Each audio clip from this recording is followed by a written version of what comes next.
Okay, everybody, we just finished the demolition derby. There goes my brother carrying off his car. Ethan got knocked out early. And there we go. Is that what she looks like after the derby?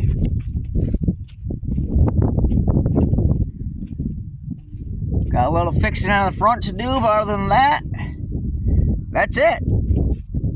That's all I got to do to fix this car. So, I had a video. I will be putting that up soon. Hope you like and subscribe. Country Derby RC. And we will catch you all on the next one. Peace.